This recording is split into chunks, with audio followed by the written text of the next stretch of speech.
Здравейте, пичове! Сега ще видите как се играе рулетка. Сега ще ви обясним всичко какво означава. Сега, защо заложи толкова много всъщност? Има жетони, които са пари. В истинското казино плащаш за истински пари и получаваш жетони, които имаш сума, като 25, 50, тук има ли друга сума? Да, 10, 5, 1 и това тук, където се върти. Целта е да ти се падне твоите избрани числа. Примерно той е заложил толкова и получава удвоено парите. Тя е заложила сега.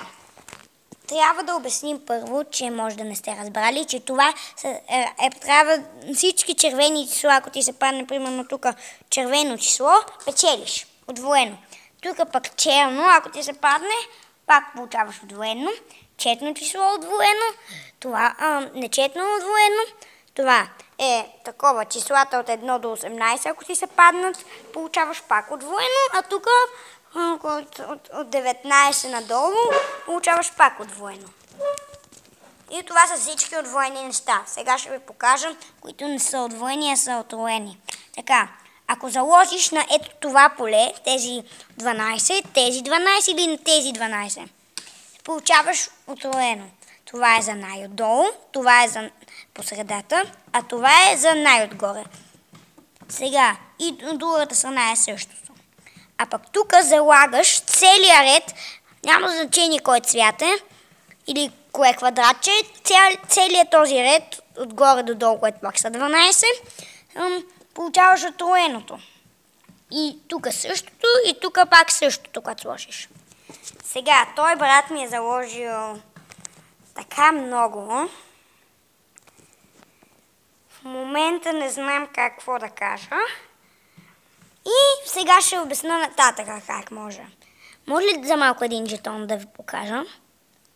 Така, ако сложиш примерно ето тук, целият този ред с трите числа се зачита. Дай жетона. Не ти трябва за сега малко. Така. И той залага така. Това означава всички тези 4 числа. А на ето, когато сложиш така, получаваш с 11, а пък когато сложиш така, получаваш с 8. А най-рискованото е, когато сложи ето така, само на едно число. Тогава получаваш още 35, ако ти печелиш, същите жетони и със същата сума. В момента той врътна и ще видим кой ще бие. 4. Нечетно число. Шегувам се, четно, разбира се. Той сега губи всичките пари и тя губи парите, които са на полето. Дай парите. Загуби цялата игра. Нищо. И сега тя печели и ще ви кажем чао.